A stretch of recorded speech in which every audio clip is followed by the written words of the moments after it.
You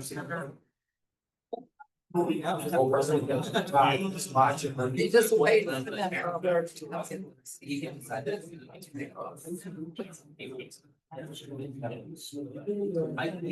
like to be a little.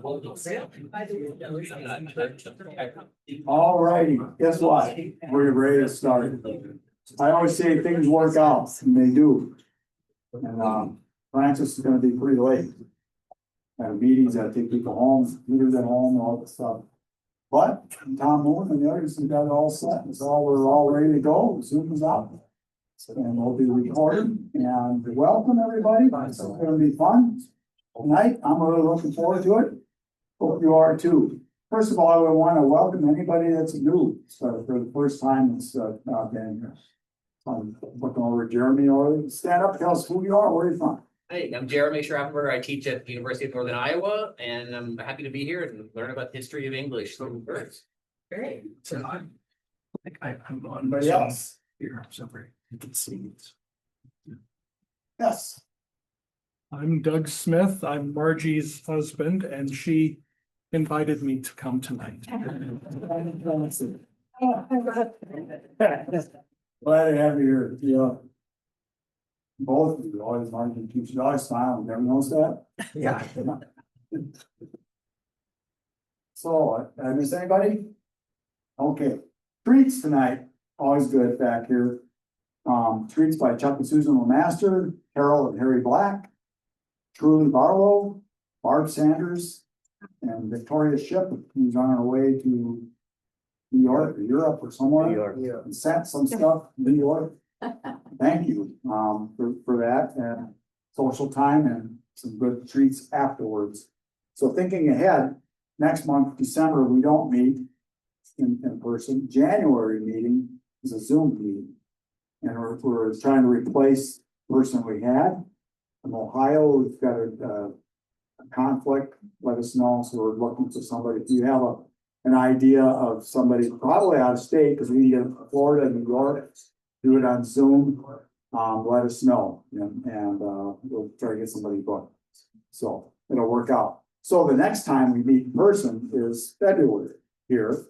And with that, you have this sheet, sign-up sheet for treats. If you're willing to make something and bring it, or a drink or something, sign up here, this pencil here. And Charlene over here, raise your hand, Charlene. Or she'll call you a few days before, we'll let you know, get a reminder. Bring treats, so we'll pass this around, end up in the back. Francis tells me in our finances, we have that me? Yeah. Echoing off of his phone. I'm trying to stop it. Okay. Thought that sounded like me, wait a minute. I don't hear myself talk very often. See myself in the mirror, that's enough. So we have in our finances a total of $38,362. Of that, $30,000 now is set up in endowments. So we have a donor advised endowment at $15,000 that was put up in last April. And it's already earned $733 in just about 4 months. It's doing pretty well for us. And then in a year, then we can use that and give that to nonprofits. So it's some future things we can do. And so that's great. And we also set up a permanent endowment just a couple of weeks ago with another $15,000 that we had as a gift. It came from somebody who's still trying to figure out, who was never a member of us, but it was nice to get that kind of a gift. So that helps us in the future, so we don't have to, things come up and we want to know how conservation minded, like-minded groups that we can support yearly, because we'll get an annual return. The permanent endowment is 2 years before we get it, and if it's something you're interested in, you can get a 25% tax credit from the state. You get some of those credits when they expire, But they're gone right now, there's a bunch left. So if there's something they're interested in doing, they told us, like, if you have money in the tables and we're gonna do this. I put $2,500 into that. Permanent endowment. That would earn $100 every year. Right? So it goes on and those goes to other groups and things like what we do. So we're not just about birds, we do, you know, plants, insects, all, you know, environment, ecology, all those things. So that'd be, something to think about. If you have questions about it at all, you can call the Northeast Iowa Community Foundation. That's who we set it up with. They cover 22 counties, all of our counties except for Hardin. Ackley and Hardin is one city in Hardin County that is with this. So anyway, that's kind of why we went with them. It's been doing pretty well. It's a good place to be. So something to think about. Our bird feed fund is at 1,627.83. It's good for now. It'll keep going down because we're starting their feeding programs. So we want to keep that built up. So we have signs at all our areas where we do feeding, inviting the general public to send in the donations. And feel free to, if you want to help with the bird feed fund. The donation box right over there will go right into that account. Already showing us that. So, silent auction tonight. Ken, want to mention anything about that? We got a few new things, some figurines over here that are really nice. And we'll go 5 minutes after the program ends, if you want to settle up. That would be great if you want to get out of here quickly. If you can get to see me 5 minutes after the program is done. Got eco. Yeah. Well, yeah. Yeah. 5 or 10 minutes or whatever. It works. Yeah. They're nice stuff. Really good items over there. We already talked about the saps up the tree, so, or whatever tree that is. Yeah. I'm puzzled on that too. Christmas bird counts are coming up, so they're posted on the website. The first day we can do it is December 14th, which will be the first one in Bremer County. The information, the details are on our website, PRAS.org. That one, when it's around Sweet Marsh, and Tripola, in that area. From Denver up north, 15-mile diameter. Anybody can participate. We hope to get more people involved. Darren Seaton is welcoming participants to their house for soup and lunch and stuff about noon. You live just outside of an acreage outside of Tripola, and there'll be more information on. Francis is in charge of that. Just let us know if you want to do that. Our Blackhawk County count is the next, and the 14th is a Sunday, by the way. And you can do part of the day or all of it. Whatever you choose, or you just do it in the yard if you're in that circle. Blackhawk County, which is Waterloo City Falls mostly, is December 20th, Saturday. And when we're finished with that, we'll be coming back here at about 5 for a compilation. So we'll have bring soup or something to eat or share. And we'll compilation, you can sit down and share all the birds that everybody's seen, check the list from Bremer County and from here. There's also another one in Hardin County on December 16th that just came through. It's on our website, the Park Threshold, and it's in the Eldora area, the Pineless State Park. Pine Lake State Park. I used to call them Pineless after the big storm. But, yeah, and we'll have lunch at Subway in Eldora about noon. And pretty relaxed. It's another nice time to get out. So speaking of that, there's 4 of us from our Audubon. They're gonna do a workshop on birding and Christmas bird counts at the library, right down the street here, upstairs in the meeting room. On December 2nd, that's a Tuesday, from 6 until 8 o'clock. And 4 of us will go through the detailed basics of how to identify birds, apps you can use, optics, all kinds of things, a workshop on birding. And then how you can get involved, you can do it in your own yard, how to record things, how to be a citizen science, how to participate in Christmas bird counts. And that's on December 2nd, Easter. So what are you seeing out there? Did anybody go look at the Westerns Reef that was out in George Wythe yesterday? Yesterday? I don't see any hands. I didn't either. One of my friends had a pine siskin in his backyard today. And there was a albino house sparrow at the Northeast Rehab Center by Allen Hospital. Tom Stone, the long-term, that is there, he's busting out of there on Thursday, I heard, finally, after 2 months. And so he's good, and right as a feeder, friend with his put up right outside the window. And, pretty neat. So what else? You guys see anything interesting out there? Yeah, Saw a purple finch over at Parkland Nature Center. purple finch, how many been seeing those? Yep. I had 18 of them sitting in a tree line. Then a rough-legged hawk, Did. Just this week or, yes, on Cedar Wapsie Road, actually by Tom Moon's Eagle Nest.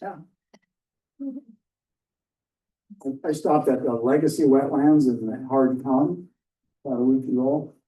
There was probably 1,000 laughing longspurs, all over the place. In the week, a couple days before that, there's at least 50, 60 rusty blackbirds, snipe. There were, 8 gougers, probably long-billed gougers that were there, and pivets. 5 land right in front of me, and they're around. So it's interesting, some of the birds that come through.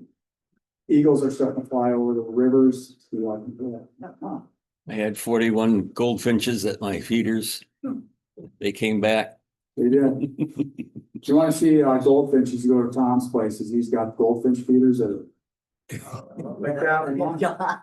What's your record for the goldfinches? 82. 82. So you wonder where all your goldfinches are. We got collected them all. Yeah.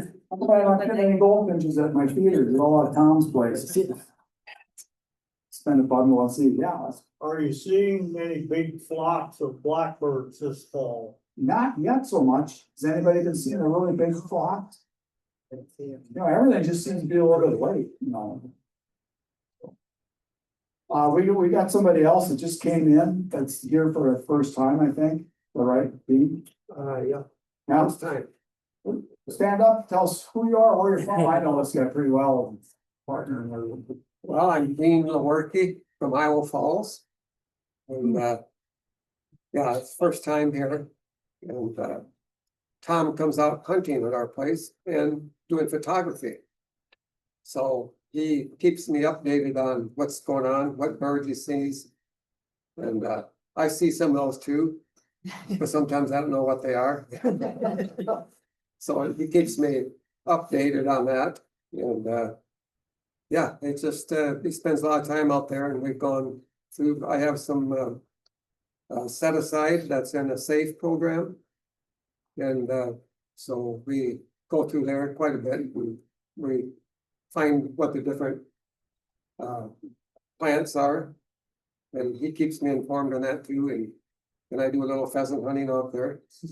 But see a lot of wildlife, a lot of different insects, butterflies, dragonflies, and of course, a lot of raccoons too. That's great. But not so much this year. Yeah. A couple of days ago, a bobcat. It's not a bobcat, go by. Yeah. Didn't get my camera out fast enough. Tom got a deer this afternoon. Morning, I've been hauling out, so anyway, so with a bow and a camera. And it's like 60 acres and prairies and woodlands, and it's amazing what shows up, you know, and had a Jaeger come by. Third latest, it was like November 8th, Nashville warbler, county record dragonfly, I was just looking. And then, you know, like you say, you build it, they'll come. Yeah. So, you know, it's like, good farmer, and he does, you know, it's very enjoys it all. It's in its 20th year, 20th year. and I have it enrolled for 10 more years. Well, modern day heroes. Anything else to share? Heard me, yeah, well, yes, I only saw the bird owl at the place. you did. Here. Ah, yeah. Great on all and started, you know, it'll be nesting in a couple months. They're already started. Are they? Yeah. Yeah. Lady over there had her hand. Oh, yeah. I just want to make a pitch for if you're replacing your grass for any reason. I had massive landscaping done last year. And I said, I don't want turf grass, I want something native. So I replanted my backyard with buffalo grass and mixed with perennial rye. And when the juncos came back, instead of pecking around under the feeder, they were out in my yard eating the buffalo grass seed.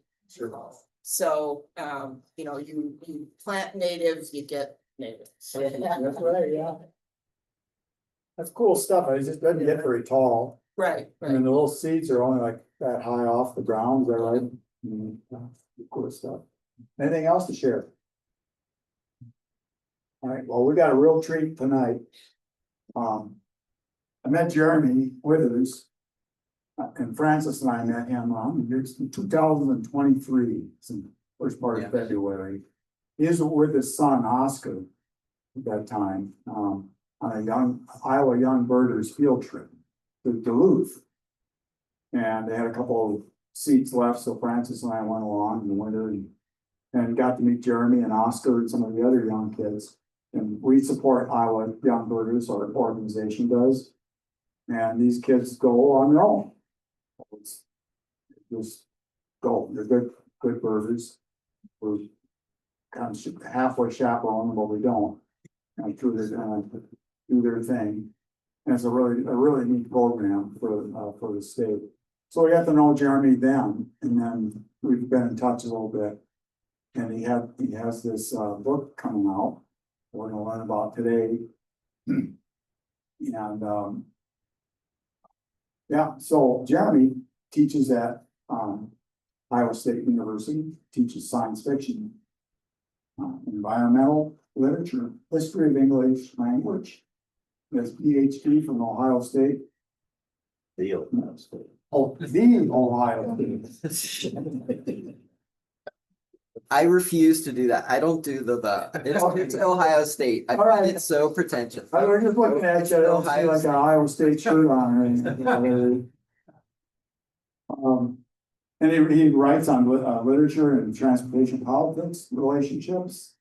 And also, I didn't know he played banjo and Just started. just started. Are you doing like the Scruggs style 5-string stuff? No, it's a claw hammer. So it's like old time Appalachian. Oh, really? Fun. Did you bring it tonight? I did not bring it. And guitar too. You've Yep. done that for a while? Yep. Okay. He has 2 kids. Oscar's now 13 and a 10-year-old daughter, so it keeps him busy with the rest of his schedule.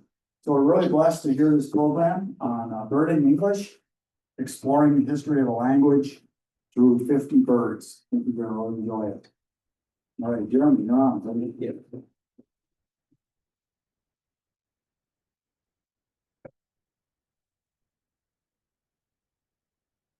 Okay. They're working? Yeah. Amplification. Do you remember the joke you said when we first met? Tom, when we first met up in Duluth? You remember your joke? Which one? You walked up to me with Francis. It was the Iowa Young Birders, and you were like, "I'm Tom. It's my son Francis." Never forget it. I immediately liked you. Yeah, so thank you. Let me stand on my slides here. So I'm gonna use these images to kind of introduce myself a little bit. So as Tom said, I teach at Iowa State. I do environmental literature, history, and the English language is really important for me. That's where a lot of this book project sort of came out of, teaching that class there. So I thought I'd share some pictures. These are from when I was teaching environmental literature last spring it was. And we read a lot of good stuff in there. Some of you probably know Annie Dillard's Pilgrim at Tinker Creek and some Thoreau and Edward Abbey, Desert Solitaire, you know, these works. And last year we were doing H is for Hawk by Helen McDonald. You know that work. There's another Helen McDonald book over there on the auction. That's really great. So when I was teaching this class, I was like, okay, it's a book about falconry. It's about a person who, to deal with the grief of their father dying, decides they're going to immerse themselves in falconry and just totally deep immersion in. And I thought, oh, how cool if I got like an actual falconer to come into class one day. I was doing both an undergrad version of the class and a grad version. So I was like, trying to get a falconer to come to each class.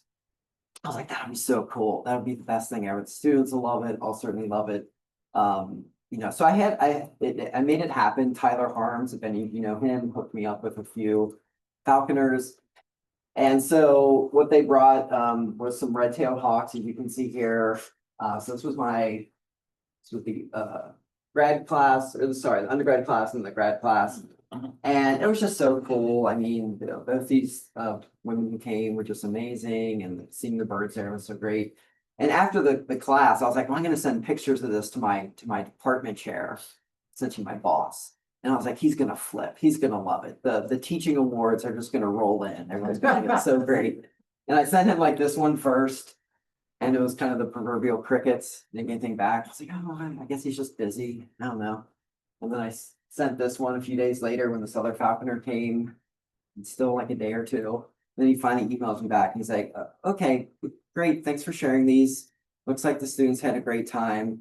But please, Jeremy, next time, make sure you run this by the Office of Risk Management before you do this. Because he was afraid, I didn't even think of this, but he was afraid like, the birds were gonna like maul somebody or that they'd get like defecated on, which probably, actually could have happened because the birds were like crapping around with classmates a lot. But it was so fun. It was great. Jeremy, we're gonna try to boost the sound. of that. Sure. Yeah. know that you can. Okay. Not with that. Well, it'll start to squeal. Yeah, And not working. it's not working. We tested it beforehand. But...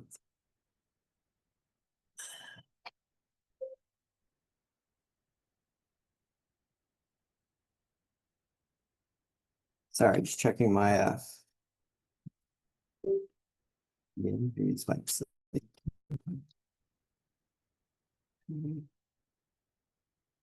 I can do it. okay, just be like quick person. Yep. Okay, so anyway, here's another picture from the class. It was really great. At one point, one of the falconers was like, anyone wanna maybe hold the bird? Walks up to this one student. You afraid of birds? No? Okay, put this on. Gives her the big glove. She puts it on, and the bird's just right there. And the students are just, you can tell, just overjoyed. Oh, it was amazing. And then, yeah, so it was very possible that this person could have got a face full of like poop, right? But it didn't happen, thankfully. Okay, next slide. Okay, so yeah, I'm kind of here to tell you about this book project that I have coming out. It's going to be in spring of, actually June is what I heard, June of 26 from University of Iowa Press.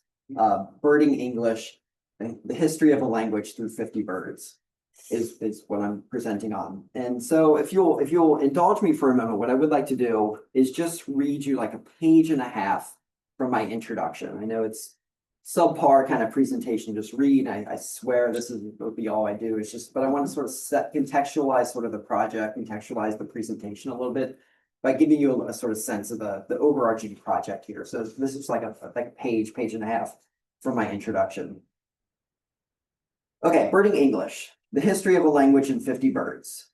The present participle of the verb bird that comprises the first half of the title means according to the Oxford English Dictionary, to observe the birds of a place. What this book does is turn the more than 1,500 years of English history into a birding excursion to observe where birds perch on the bare branches or skulk in the shadowy underbrush of our language. I address the myriad contributions to English of the bird-related language found in practices and disciplines like birding, ornithology, falconry, hunting, and so forth. On one level, birding English is a story about how birds have inspired an abundance of new words and new senses of words, and also new idioms in English. As I hope to demonstrate, that story is a fascinating one. A second but equally important goal of birding English is to examine how the language that names, describes, and discusses birds reflects major changes and central debates in the history of English. Put simply, in this book, I make the overall argument that we can learn a lot about English's history and how it arrived at where it is today by paying close attention to the language surrounding birds. This book ranges from English's origins in Proto-Indo-European, Proto-Germanic, and Anglo-Saxon to the influence of evergreen writers like Geoffrey Chaucer and William Shakespeare, from the creation of our first dictionaries in the Renaissance and the Enlightenment periods, to the arrival of rhyming slang and portmanteaus in the Victorian era. If you don't know what any of that means, buy the book. When it comes out, fake portmanteaus, Pro-Germanic, it's all in there.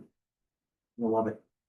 But by the end of the book, I take up more recent historical topics, some of which are still of ongoing concern: the influence of texting, social media, and social justice debates on our language, for example. I even end the book with a chapter that ponders English's future. Studying the intersections of the past, present, and future of English and birds demonstrates that what is as captivating as watching and listening to the avian world is the language that we use to invoke, describe, and analyze that world. To accomplish these goals, birding English consists of 50 mini essays that progress in chronological order. In each chapter, I focus on a particular bird and connect that bird to a particular aspect of the history of English. Additionally, in each chapter, I briefly put the linguistic focus on pause and pivot to some interesting details about the bird that anchors that chapter. So it's that last part you're not going to get a good sense of in the talk, the sort of putting the linguistic focus on pause and focusing on the bird. I kind of downplayed that part for this audience. I know you all know a lot about birds already, so I kind of put that a bit into the background. That's more for kind of maybe the readers of the book who are kind of new to birds, new to birding, and you don't know that much about indigo bunting or, red-tailed hawk or anything like that. So you'll get more of some of the other stuff. Okay, so next slide, Tom, if you don't mind. Okay, so I just repeat here because it's going to be important to kind of the framework of the presentation, the structure here, what my two main goals were with this book, but you just heard, but I just sort of put them up here so you can see them as well. The story about how birds have inspired an abundance of new words and new senses of words. And then also, secondly, how that language that names, describes, and discusses birds reflects major changes and central debates in the history of English. Next slide, please. Okay, so what I'm going to do is I'm going to essentially give you an overview of kind of 4 of the 50 chapters in the book. And going along with that first point, I'm going to talk a little bit about how by focusing on the language of birds, you can learn something about early English dictionaries and collective nouns. That'll be 2 of the 4 topics. And then next slide, please, Tom. And then with that second point, I'm going to talk to you a little bit about this fascinating thing I think called folk etymology. And then also this question of when do foreign words become English words? Okay, so we'll start with this first point. On one level, English is a story about how birds have inspired an abundance of new words and new senses of words, and also new idioms. Next slide, please. Stop it. Okay, so I'm going to talk to you a little bit here about an important dictionary in the history of English. You might be like, oh, geez, dictionaries. Where's the accent? Dictionaries are fascinating. Anybody with me? I love dictionaries. I feel like I could read dictionaries. I've learned to just appreciate them on a whole new level by looking at them for this book. I dream of teaching a class that's on dictionaries and nothing but dictionaries and study the history of them. I just think they're such fascinating artifacts. So I want to talk about this one in particular first off. So this is the English Dictionary, 1623 by Henry Cockerham. It's famous for a couple reasons. One, it's only the 3rd known English dictionary. they're kind of new dictionaries. It's kind of weird to think of like dictionaries. It's a new thing. Yeah, in the early 1600s, dictionaries kind of are new. These like what we call monolingual dictionaries, English words defined using English words. And so Cochrane writes the third known one. He's also the first one in English to ever use the word dictionary, which is kind of noteworthy. Before that, they're calling it other things like alphabetical table or things like that. But Cochrane calls this an English dictionary or an interpreter of hard English words. I don't know what that is. And at the moment, yeah, so that's why I use now. You can just pull up. I think it's sort of yeah. So yeah. So what does he mean by hard English words? What this means is these dictionaries that first come out. At first, they specialize in defining these things that they called at the time hard words. What that means is like, man, these words are hard. What the heck does someone mean by this? And a lot of times it's a lot of these new like Latin derived words that are inundating the language. It's kind of a new thing in the Renaissance era, the 1600s. Tons of new Latin words, polysyllabic, very erudite, very sort of academic. And so people feel like they need dictionaries to kind of define these. So I give you a couple of his, kind of non-Bernie examples just to give you a sense of it. And it's like, it's delightful, right? I'm glad, so glad you're appreciating this, right? It's like, yeah, I think you need a particular word to take your shoes off. Excalciate. Yeah, beat someone's brains out. I like this one a lot because I feel like you can kind of see what the word, right? You can see kind of the word cerebral in there, like cerebellum, like take the brains out, beat the brains out.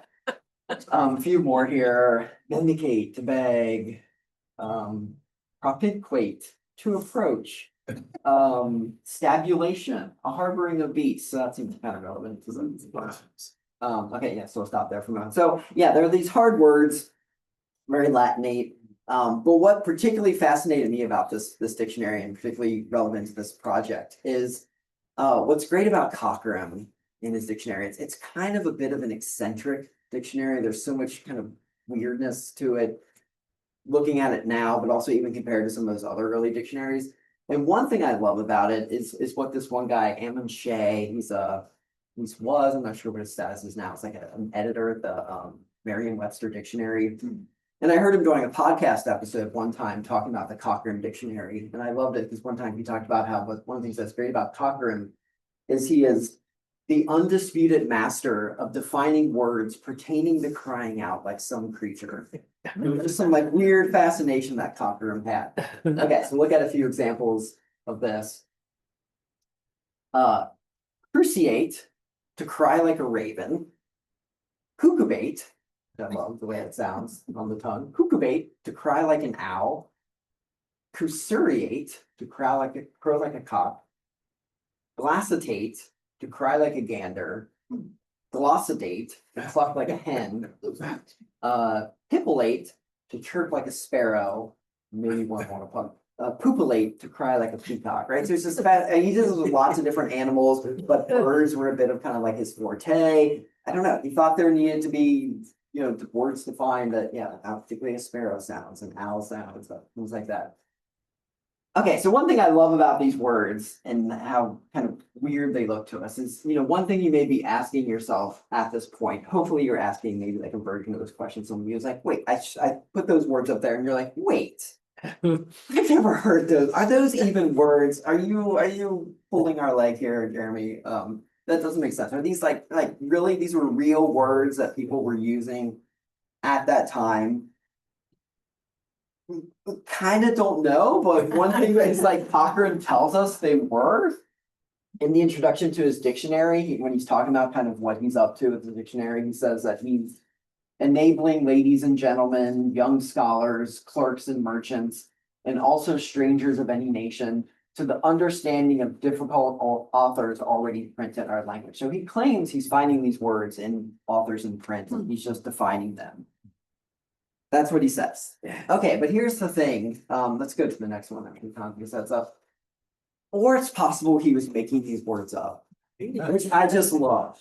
Because one of the things we know is like for some of these words, like for example, I put pupillate up here, to cry like a peacock. We've never seen anyone else ever use these words outside of this dictionary.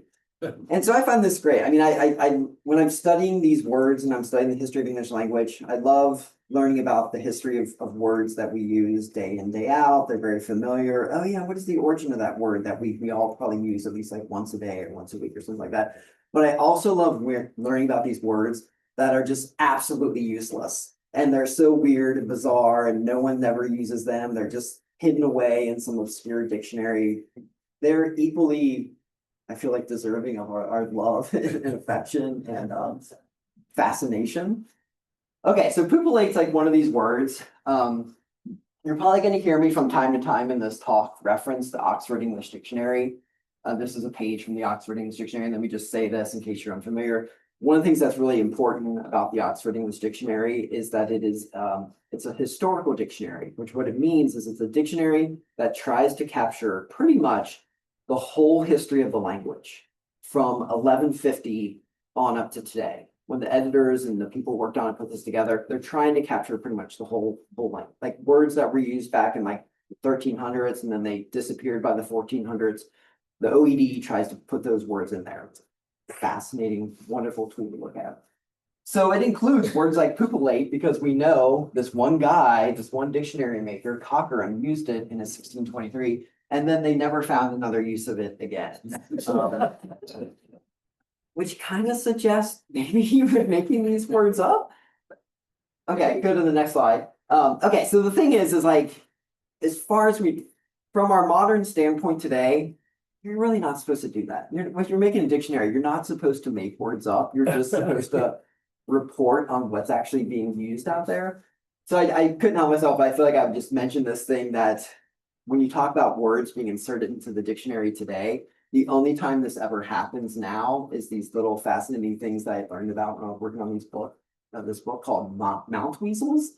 And what mount weasels are is they're essentially like traps that people today put into their dictionary if they want to catch somebody copying their dictionary or plagiarism. So if you want to find out somebody ripped you off and sort of just stole your dictionary, put in a made up word that they would only put in there if they were copying your dictionary word for word because you're the one who made it up. And these became known as mount weasels because there's a famous example, and this is from like an encyclopedia in the 70s, where somebody created a fake entry on a photographer who never existed, and they named her Lillian Mountweasel. And so afterwards, whenever someone includes a version of this, they're kind of now coined, known as Mountweasels. One other example here. Next slide. So one of these happens in like a dictionary. One dictionary, the Oxford American Dictionary, came up with the word esquivalience to mean to shirk your duties. And they made it up. It's not a real word. And note the cooler joke here, to shirk your duties. If you're creating a dictionary and you're just stealing from somebody else, you're shirking your duties. So you're doing esquivalience. Okay, but the point is like, you're really not supposed to do that today, according to our modern understanding of dictionaries. But the point is, and this is where we start to kind of get into a little bit of that second point my book is interested in, which is how looking at the language associated with birds like pupillate. You also can see how that language reflects major changes in central debates in the history of English. And the creation of dictionaries was absolutely a very important moment in the history of English. I mean, dictionaries are very important for standardizing spelling and coming up with like supposedly the canonical definitions of words, and sometimes they tell you what's good or bad English. I mean, they carried a lot of weight and value in the history of the language. And so an entry like pupillate begins to sort of gesture towards this idea of like, yeah, like, well, I mean, what is a dictionary's job supposed to be? What is it supposed to do? Is it supposed to like somewhat kind of push the language in new directions, maybe include new words, or is it just supposed to like report passively on what other people are doing? That's all being sort of figured out at the time Cochrane's writing, because these are new things. Nobody really has rules yet how to use them. They're figuring it out as they go. They're fumbling along with it.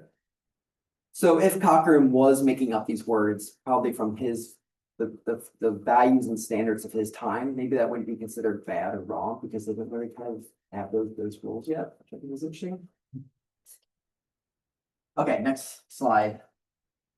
Okay, so I have to include this. So I just, as I was studying Cochrane, I just became fascinated with these obscure words that people have come up with in English to describe different kinds of birds. And so these aren't in Cochrane, but I noticed in later dictionaries, like Samuel Johnson's famous dictionary in the 1700s, these other ones come up. Two of my favorites are frill. to scream like an eagle. So what Tom was talking about, maybe the eagles are gonna start flying over the river soon. Listen for a frill, listen for the thrilling. Crunk I like a lot. Crunk to cry like a crane. So crunk is kind of hilarious because I just learned this recently, but in like sort of contemporary youth slang, crunk means, Jeremy looks like he might know. Smiley, know what crunk means? Crazy drunk. Yeah. So the kids, the youngins today might say like, oh, I got crunk over the weekend. It's a portmanteau, crunched together, crazy and drunk and great, and like crunk. So it means, that's what it means today, but at first it meant to cry like a crane. Back in the 1700s or 1800s, so it was just really fun, really marvelous. Okay, a little bit more about Cockrum, then we'll move on to our next example. So Ammon Shea called him the undisputed master of words describing crying out like some animal. I noticed when I was looking at his dictionary that he's also the undisputed master of defining words pertaining to flying. It was also kind of another little fascination he had. So you can pull up a kind of list here. Just go through them all real quick if you don't mind. So yeah, notice these different words, again, sort of like Latinate language, but stop there, go back one. So yeah, volant, flying, abvolate to fly away, advolate to fly to, antivolate to fly before, to fly. You know, he's got all these, he never mentions birds specifically, but I can only conjecture that he must have sort of like the different flights of birds and different flying patterns in mind. And yeah, it just seems like another little thing that he's, again, possibly he's probably coining these new words to describe when a bird's flying towards you, when it's flying away from you, when it's flying up, when it's flying down. He felt like that all needs to be neatly nuanced and out. Okay, we'll stop. Okay, so we looked at some of those eccentricities of Cochrane. We looked at those like words that, yes, most people have not used those words since Cochrane, or maybe a few people after him. They're pretty obscure. They're pretty kind of useless from like the standpoint of modern English. But one thing he does get credit for is he's the first writer we know of on record who uses the word migrate in his dictionary. This is the OED giving him credit in 1623, but notice he kind of uses it in a different way. He just defines it as to flit here and there. Right? You know, if a bird was flying around the room here, if it got in, that would be migrating for him. It would be migrating around the room. When, of course, today we obviously mean usually long distances, traveling to other states, other continents, and things like that. So he coins it, but he uses it in a different way.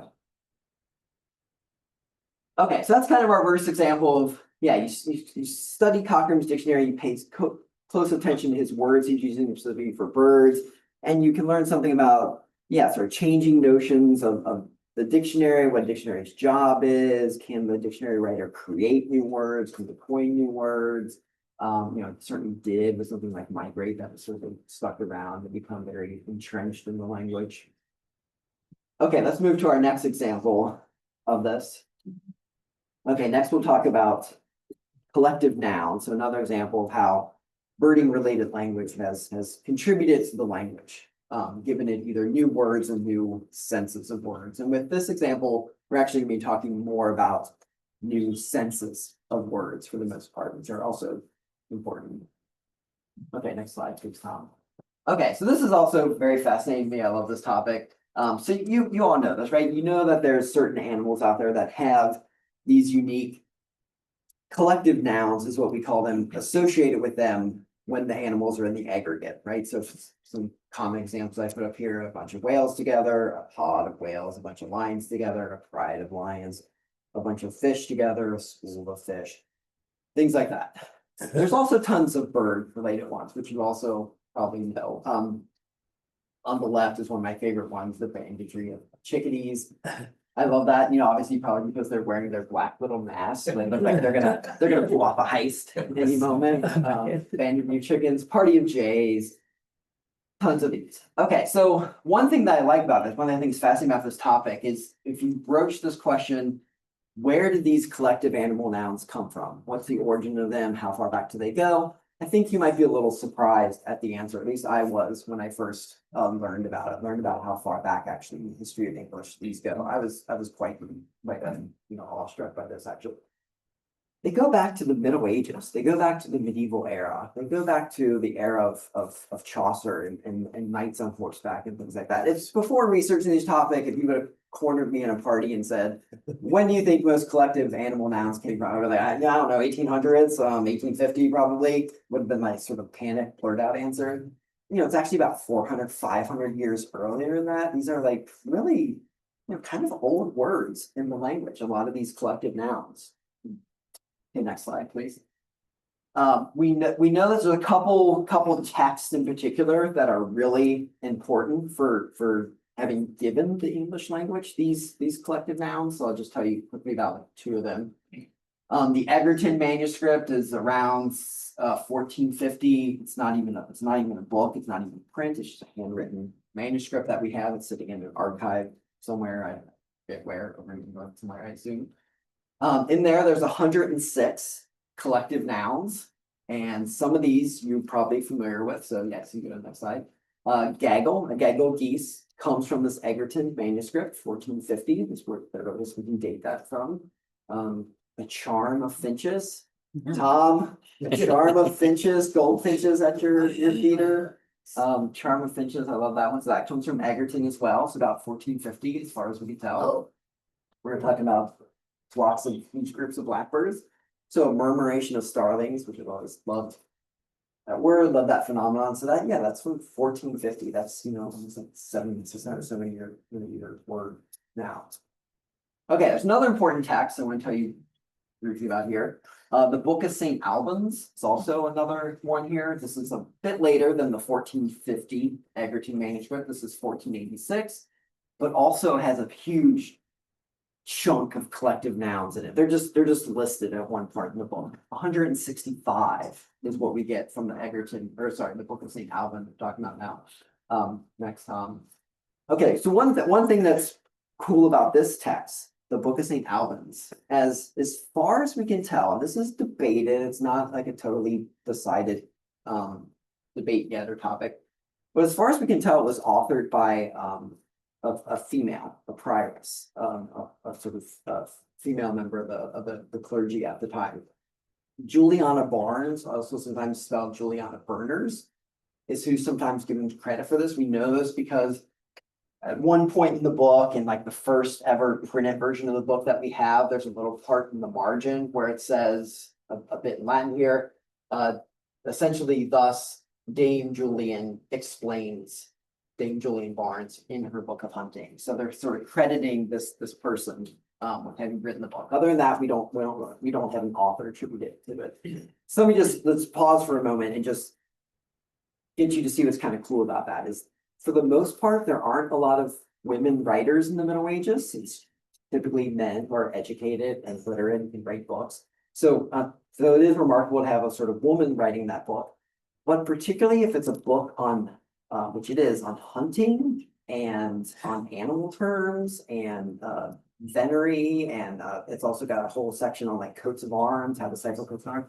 That's even more astonishing that we would maybe have like a woman author writing about those topics that are typically were the domain of men in the Middle Ages, that you would have a woman author writing about hunting, writing about terms of the hunt, terms of animals. So hopefully that's true, because that makes it just a really even more amazing book than it already is.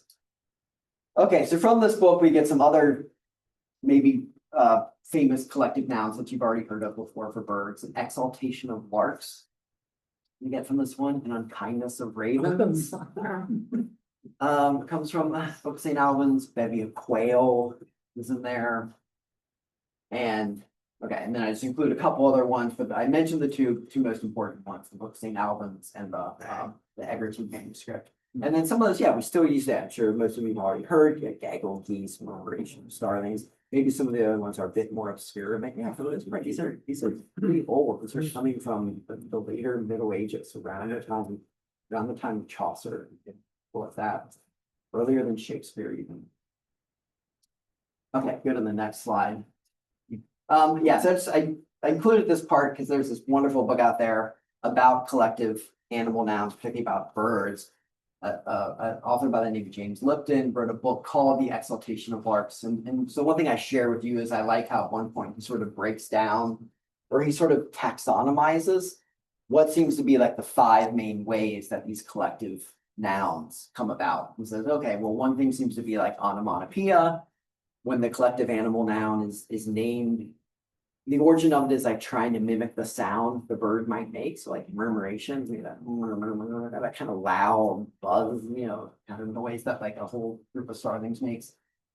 A characteristic of the animal, so of course, a bunch of ducks out there in the middle of the lake, looks like a raft.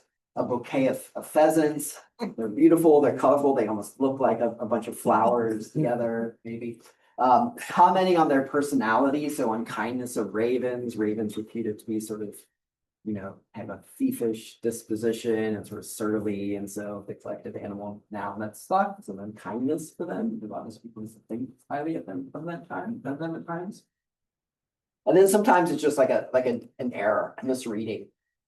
So the collective animal noun for herons is a siege of herons, and what we think was a misreading of an earlier word that we have written down called sedge. Someone saw that word and thought, that doesn't make any sense. Did they mean to write siege? Well, let me just change it. And then sedge became siege, and then that's the one that kind of stuck, although you find both in the textual evidence. Okay, so here's another thing. It's like in the Book of St. Albans, which is maybe written by Dame Juliana Berners, she also includes quite a lot of, this is a bit obviously like digressive from the bird topic, but I just couldn't resist. Collective animal nouns for people. So I'll just say she, I'll just assume it's Berners here. Refers to a group of judges as a sentence of judges, a group of harpers as a melody of harpers, and a group of ushers as a seat of ushers. And supposedly this phenomenon is still going strong. You can still like go online and find where people are still fascinated by these collective nouns. They're still playing this game. Sometimes they're trying to create new ones that are kind of like funny and clever, like a little bit like these ones are by Juliana Berners. The next few examples here, Tom.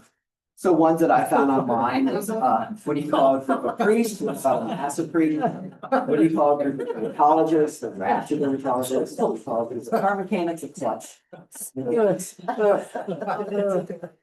They're great, right? I mean, this has just been like the funnest project in the world to work on this book. Okay, so I thought that, you know, like I'll sort of, we don't have to come up with a definitive answer, but I thought the question that is begged is sort of then, okay, so you get a group of birders together, like you are, what would be the appropriate collective noun for them? I don't think anyone's come up with one A clique, that I know of. a clique of birders. Okay, I love that. Camera, oh, okay, that's got my vote. I love clicks. Yeah, Scope What is it? a scope of birders. I have that one too. Yeah. I put out some of my own suggestions next. Okay, great. Yep, a click, a scope.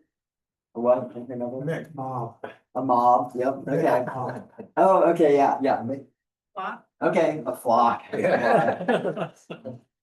Okay, so next slide. I just came up with a few ones. So scope of birders, a bin of bird. I was thinking how sometimes binoculars get shortened to bins. And a bin is kind of like something you put a bunch of things in. So bin of bird. You know, this is just me spitballing ideas before I came here for like this presentation. A glare bird. I was just trying to play with this idea of like in that picture how a lot of them have like scopes, and you know what would it be like if we were looking at all those scopes head on and like the glare. A blizzard of birders. If you go back to the photo real quick, I was thinking of like, okay, obviously, you know, some people pointed this out about birders before. Tend to be white. There's a sort of like racial diversity issues that people pointed out. Tend to be older. Sorry to say, the room here kind of supports this. So I was noticing all the sort of like a lot of white hair. So I was like, okay, white, snow, what do I got? Oh, blizzard of birder. It's fun, right? I mean, it's just. I mean, the book itself, it's when I started going in this book, I was like, it's just in some ways just like a celebration of language. There's a line in the introduction. I should put this in the part I read. As I say that it's a book for word nerds and bird nerds. So if you're either of those, or you're one and you aspire to be the other, this book is trying to like, you know, get you into both at the same time. Okay, so moving on. So we're now into sort of like the second main goal of the book, right? The second topic, which is examining how the language that names, describes, and discusses birds reflects major changes and central debates in the history of English. So this is kind of pivoting away from this idea of, yes, birds sometimes are the catalysts that give us like new words, new senses of words. You know, sometimes they don't give us anything like new, but what they do is they reflect really important things that are happening in the language at large, or they sort of reflect topics that I cover when I teach my history of the English language class as being really important, like moments of change or like inflection points and things like that in the language. Okay, so 3 of the 4 here now, number 3, folk etymology. So to set this up, we're gonna remind ourselves of this idea of how birds eat many different things, right? They have many different kinds of diets, and you know this is the review for most all of you, I'm sure. So of course, there's carnivores is the word we use for birds that eat other animals, live animals, amphibians, mammals, whatnot. Omnivores are, you know, opportunists like, you know, crows or whatever that just eat a bunch of things, including garbage or carrion, whatever they can sort of get their bills on. Nectarivores, hummingbirds, right? Exclusively nectar. Molluscivores feed almost exclusively on mollusks. That would be what, like the snail type or something. That's in that one that's in Florida, the Everglades. Things like that. Okay, so next slide. What do we call a bird that eats exclusively or maybe just extensively fruit? Pop quiz. What the word is means, right? What was that again? What do we call a bird that eats exclusively or extensively fruit? I'll give you a hint. It usually ends with a vor, like we saw on the previous slide, right? Carnivore, insectivore, omnivore. And this would be a, I'll give you the answer. Next slide, Tom. Must be a vegan.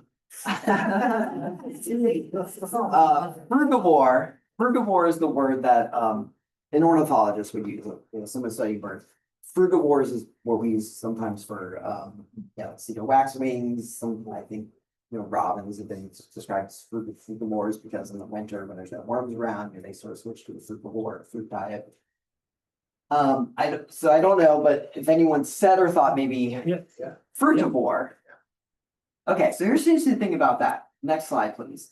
Frugivore is a word that you will see out there in the wilds of the internet or something like that. So if you go like YouTube, I did find this website or this video where this was like a mom who was talking about, you know, raising kids, and she did a video on like raising a frutivore, is what she said, like how to raise your kids like fruits and vegetables and things like that.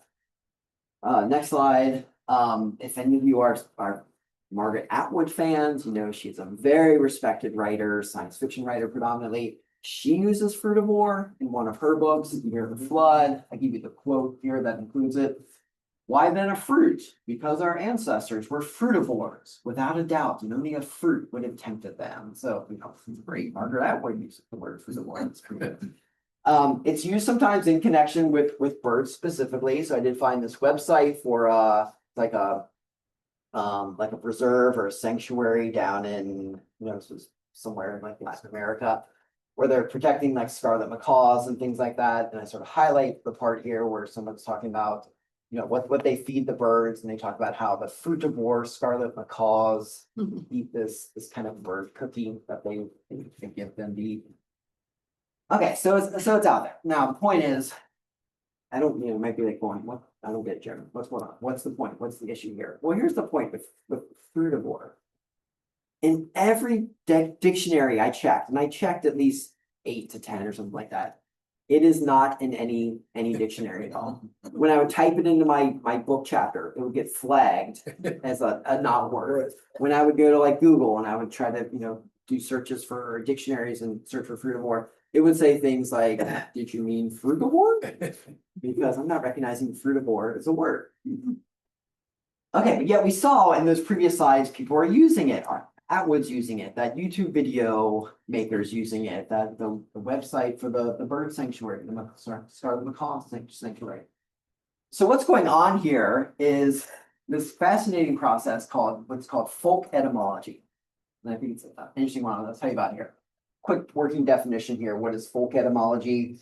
The process of altering otherwise incomprehensible words in order to give them a semblance of meaning. So it's like this kind of wonderful phenomenon where, you know, one thing you learn about when you study English, and probably like language in the world, is that there's this tendency for people, speakers and users of languages, to try to make them more rational, logical, and orderly than they really are.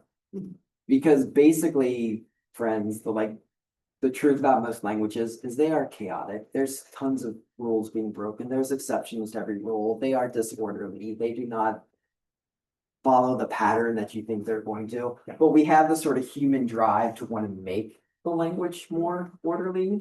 Which, I get, we can all say. Okay, so one famous example of that, what's a famous example of folk etymology?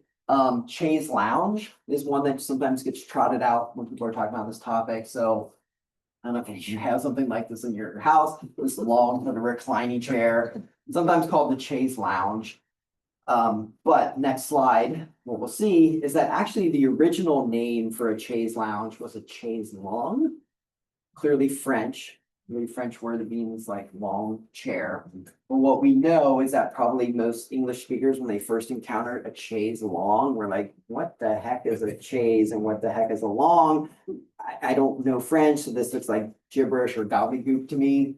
So they maybe knew that eventually if someone was like, oh, what's a name for this kind of chair? They're like, okay, so yeah, so maybe long is supposed to be lounge because I know you lounge on a chair. And so people just essentially eventually change the name, change the word to make it more rational, like it fits better. So eventually people were saying chaise longue as chaise lounge, and then they both kind of stuck. So famous example of kind of how folk etymology works. Long becomes lounge because hey, lounge sounds more appropriate. It seems like it makes more sense. Okay, so get back to the frugivore example. So frugivore is coming from Latin. Is the quick etymology here. It's coming from medieval Latin, ultimately classical Latin. It's from like the Latin word for fruit, fruit. So that's how we get frugivore, frugivore ultimately. But the next slide, please. But clearly what happens when people are saying frutivore is if you're unfamiliar with Latin, you see a word like frugivore, and maybe somebody says, oh, this is a word we use to describe a bird that eats fruit. Speakers are gonna be like, oh, so you must mean frutivore? No, frugivore. Well, I don't know. It doesn't make sense to me because the Latin just seems familiar, strange, bizarre. So eventually speakers are changing it into frutivore, this process of folk etymology, this gravitational pull drive we have on some level to kind of fix the language and make it seem more rational. Okay, but the big question I had at the beginning, at the bottom there, afterwards was like, well, whoever told you language is rational, right? If they said that to you, they lied to you. Okay, so the next slide. So yeah, maybe one day frutivore could become a real word. Could be, I remind you here of how sort of a dictionary, chaise lounge and chaise longue are both sometimes mentioned because they've eventually both become accepted. Maybe if enough people start using frutivore instead of frugivore, dictionary makers will have to sit up and take notice and be like, okay, I guess it's a real word now. 50,000 people are using it. Eventually, the numbers win is sort of how this plays out. Okay, one other example of folk etymology. We'll get to our fourth example from the book here. Another example of folk etymology. So asparagus, obviously, right? Next slide. Yeah, keep going. Here. So asparagus, you might look at the word and be like, yeah, that's kind of like a weird word. Where does that come from? It is a Latin word. It is another medieval Latin derived word, kind of like this all frugivore ultimately coming from.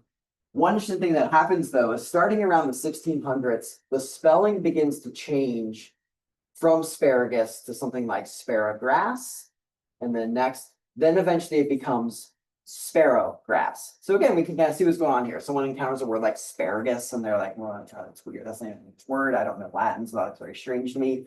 It kind of sounds like sparrowgrass to me. Is that what you're trying to say? And eventually people just start saying that and just start writing that down. They fix it, they correct it. So next slide, we have this is another OED entry. So we have different examples of writers across the 1600s, 1700s spelling it as sparrowgrass here. Right, these several authors.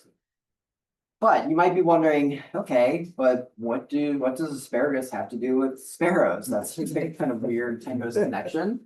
And do another slide forward there. Yeah, what do they have to do with sparrows? Well, not much really. I Googled it because I was like, well, is there a connection? And I guess there's a small one. I did find that some sparrows will eat parts of asparagus plants. They will eat like the seed pod. So there's a bit of a connection there. For the most part, sparrows have nothing to do with asparagus. It's just a totally like made up connection. But the point is, why was it eventually spelled sparrowgrass? Probably because it just looks and sounds more like coherent, rational English. And then there's just this, this kind of like invented bird connection that isn't really there, but at least it sounds right. It sounds right to the ear, of the eye, and it's right to the eye. Okay, so that's 3 of 4. Got the 4th one here. So yeah, it's the second equally important point, how it reflects major changes. We're in the home stretch here. Last point, next slide, please. Last example. How does a foreign word become an English word? Which is kind of an interesting topic in history. So if English is this language that is constantly adding new words, constantly borrowing from other languages, eventually you have to sort of confront this question of like, when does their word become our word? When does it become part of our language? And my sort of favorite example of this is one from recent times. A lot of times when I talk about this topic, I think about the word jihad. And think about how before 9/11, probably none of us had heard the word jihad before. And then something after 9/11, it's all over the place. Jihad, right? The attack on the Twin Towers was an act of jihad. And then eventually it's around so much that you got to kind of wonder at this point today, is jihad an English word? And we used it so much that it's now kind of like our word. Where is that demarcation point where it becomes our word and not just an Arabic word anymore? Okay, so next slide, please, Tom. So English is a sort of famously mongrel language. It's a famous like Hoover vacuum of a language that just any language it encounters, it tends like just suck up new words from. I think people like over 100 languages ultimately, right? Some much more than others, but yeah, Latin, Old Norse, French, Greek, Spanish, Portuguese, German, Yiddish, Swedish, Arabic, Hindi, and on and on and on and on. English sort of borrows from these languages. And then the question becomes, well, when does it stop being a Spanish word? When does it stop being a Swedish word? When is it now our word? When is it an English word? When is it a fully fledged, enfranchised citizen of the English language now? Is kind of an important question, I think. Okay, so next slide, please, Tom. We'll focus kind of specifically on German here for a minute. So these are probably all familiar words to you. Kindergarten, Gesundheit, Dachshund, Kaput, Poltergeist, Doppelganger, Noodle, Wanderlust. In fact, some of you might be like, oh yeah, kind of, now that you bring it up. Yeah, I think I'd kind of forgotten that kindergarten wasn't it was a German word ultimately, or noodle, yeah. Single English and always was, German, okay. Poltergeist. Yeah, but eventually were German originally, and then they now seem like fully kind of enfranchised words in the English language now. Okay, but what about the word Zugenruhe? Anybody heard of Zugenruhe before? Okay, gonna teach you a new word. I love this word. Zugenruhe. Next slide. Sort of focus in on the definition here. So that was the American Heritage Dictionary. So the Zugenruhe is a word that I've heard on like podcasts and things like that. Ornithologists and birders were talking about. It's as defined here. It's the migratory drive in animals, especially birds. This phenomenon that is observed in a lot of animals, particularly birds, when around migration season, spring and fall for birds, you can tell if you're studying them in like captivity or something like that, that they start to get antsy. They have this migratory restlessness. They start to kind of move around. They're ready to go. They're ready to go, and you can see that physically in them. So it's a German word, ultimately, coming from German, which kind of break it down in the German, it just sort of means like migratory restlessness. So Zugenruhe, next slide, please. And so in this chapter, I sort of focus on the indigo bunting a little bit and talk a little about the indigo bunting, because what I've learned about this is like the indigo bunting has been one of the birds most studied in connection with the Zugenruhe. There's like famous studies that were done back in the likely it was now 80s or 90s, where they're putting Zugenruhe in these things called the Emelin funnel or something like that, I want to say, or Emelin funnel. And they put them in there, and it's in a lab, it's in a screen on it. And then they're dropping the bird in there, like an indigo bunting. And then they put little like ink pads on the bottom of the funnel, leave the bird in there overnight during migration season, spring or fall. And the next morning they check the funnel and they can see where the bird just kept like jumping up on the side of the funnel and leaving little footprints from the ink pad. And it tends to be on one side predominantly, it tends to be in the direction that we know they would be flying. If they were not kept in captivity in migration, they would be flying, whatever, south or something like that. And so you can track this, you can track this sort of like a Zugengraph. That's the word people use for it. Yeah, you can find it on like, I listened to a whole podcast episode on it, it's like just murders talking about the phenomenon of Zugengraph. Okay, next slide. Okay, so again, so what? What's the issue here, Jeremy? What are you trying to teach the reader in this chapter that's about Zugenruhe and focusing on like indigo bunting and then things like that? Next slide is, yeah, this issue, one thing that I found is like, and kind of like 50-50 split the dictionaries I consulted. Half of them had an entry for Zugenruhe. It was there in like the American Heritage Dictionary. I showed you that definition a few moments ago. It was there in like the Merriam-Webster and like the OED maybe, or sorry, not Merriam-Webster, I'm showing you here where it's not the OED and things like that. But then this other host of dictionaries I consulted were like, don't know what you're talking about. Never heard of that word. It's not in our dictionary. And I was like, that's interesting. That's weird. And then I did like a Google search and I got, something like 50,000 websites where it came up, English language websites. So it's there. Some people know of it.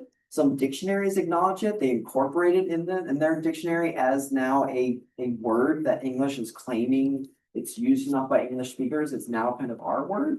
And then a whole bunch of other dictionaries were like, well, we don't define German words. Why would you think that's in here? We don't. Okay, so it begs this question and it leads to this issue of like, okay, so what's the status on Zugenruhe? Where does Zugenruhe stand? Is Zugenruhe, for some people, is it more like these German-derived words that some of us, like a lot of us do know? Poltergeist, noodle, kindergarten. Well, I don't know, the American Heritage Dictionary seems to think it's kind of akin to that because they included a definition of it. Or is it more like these other more obscure German words that some dictionaries will include, like Grappel, Krumholtz, and Zeitgeber? This seems to be the thinking of like the Merriam-Webster group, where they're like, yeah, we don't think it's like that much of an English word yet. Okay, next slide.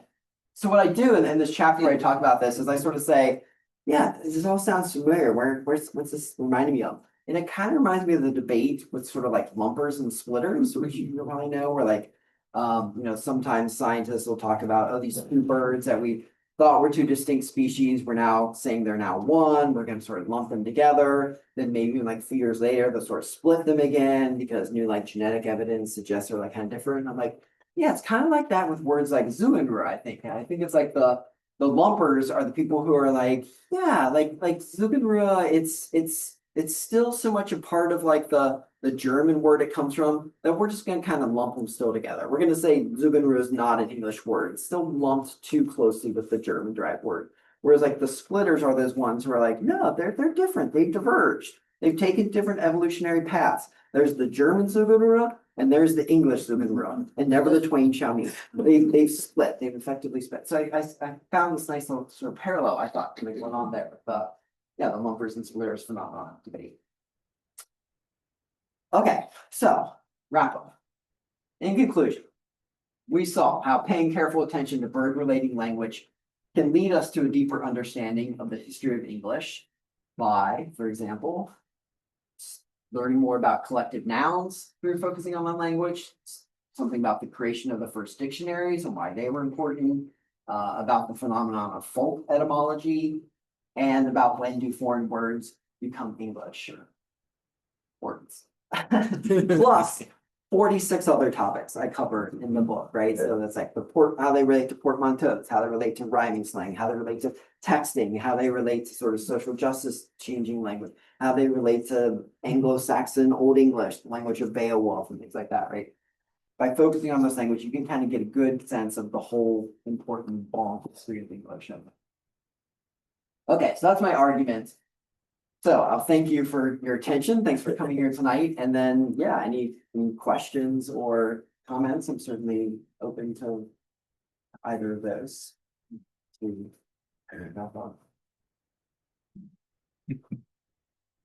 I've noticed so much of the food words are, coming into like food, like say, I did crossword puzzles. Yeah. And And I thought, well, well, that's probably the answer, but, well, really, it's, What's like an example? well, just like taco, I mean, for example. Yeah, I mean, when I was in, say, high school, oh, I'm from other languages, is that what you mean, like? Yeah. Culinaries, yeah, I absolutely, think food really influences it. yeah, I would agree with that, yeah, definitely.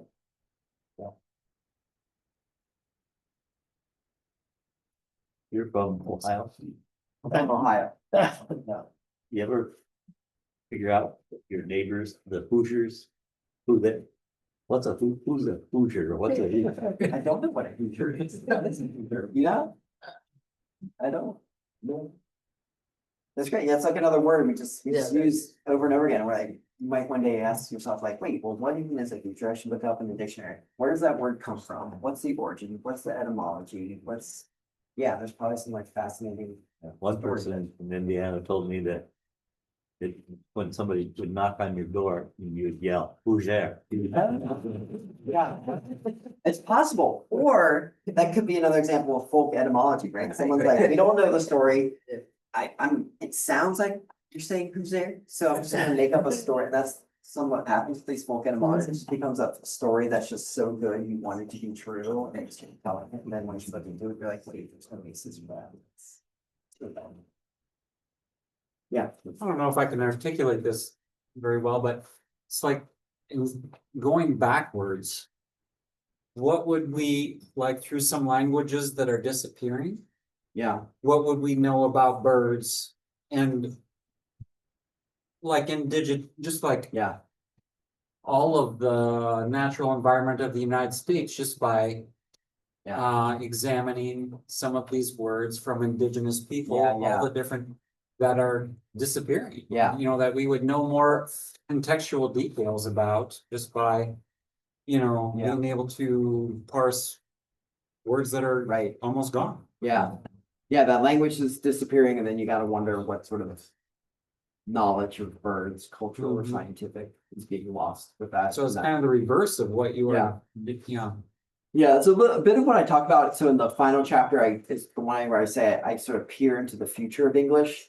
And so I end the book with that, and I talk about, okay, I'm gonna do sort of like an optimistic and a pessimistic reading of the future of English and the future of birds. So I talked about, okay, maybe an optimistic one is English continues to thrive. It continues to be the lingua franca of the world, which means sort of like the dominant language that most people know, right?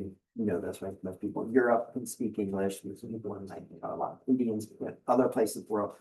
Maybe English will continue on that sort of massive growth. And then hopefully paralleling that, maybe birds will somehow dodge the bullet of climate change and survive and persevere and find new survival strategies. And both these things will flourish, hopefully, birds and English. And then the pessimistic reading is, okay, well, maybe some people think English is on its way out. It's sort of reached its apex already as a world language. Maybe it's kind of on the downward spiral. Some people think maybe, Mandarin Chinese is poised to be the next lingua franca of the world. Who knows? And maybe even English or any language being just the dominant language isn't a good thing because that eradicates differences. And then paralleling that, we know, lots of birds going extinct, lots of birds disappearing every day, climate change, habitat loss, all these things. So I kind of think about that a little bit, sort of disappearing languages and languages weakening, and talk about that in the future. Like we don't have that crystal ball. We don't know. We could go down either of these paths. Yeah, that's a great question. Yeah. Does any of your chapters talk about Anglicization? I don't think so, but Anglicization of words. It seems like it overlaps a little with folk entomology, but maybe it's more. Yeah, I talked about that a little bit in the there's a chapter where I talk about indigenous influences on English. So like for example, when colonization was happening in the United States and then encounters between white settlers and like indigenous tribes was happening, we know that there wasn't a lot of onboarding of new words from the indigenous tribes, but we do know that there were ones like squash and raccoon and canoe and some ones like that. And we know that there's a lot of times where when the white settlers couldn't pronounce the words or couldn't be bothered to pronounce the words, we don't know.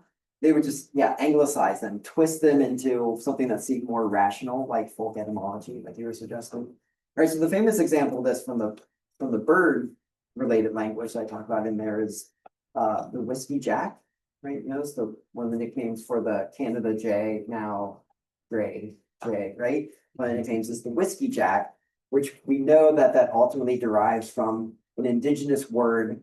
And I don't know how to say it. I'm too white to say it, but I know I wouldn't know to say it. It's like, it looks like whiskey jack. I mean, it's like whiskey, it's like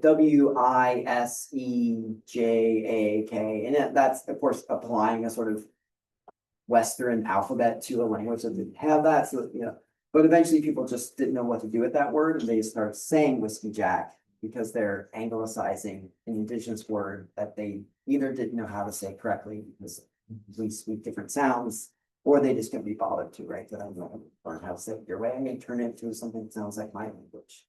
Do you know the meaning of the word, the original word? I don't. That's what they do, Yeah. it strips the meaning. I don't. I don't. It's a good question. Yeah, that's really great. topic. Probably was interesting, it was whiskey.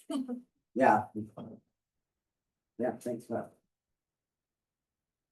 Yeah. Yeah, so it comes out June 2026, University of Iowa Press. I'm super excited.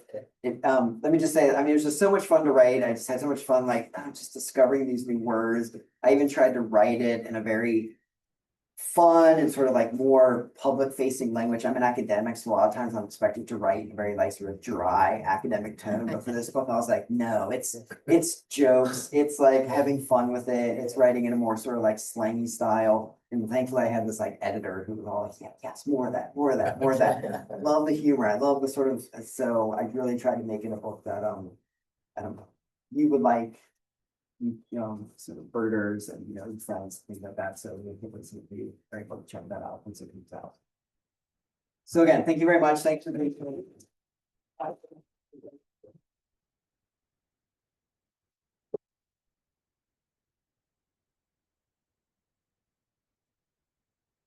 Well, that was fun. Yeah. Thank you so much for your. Great, thank you.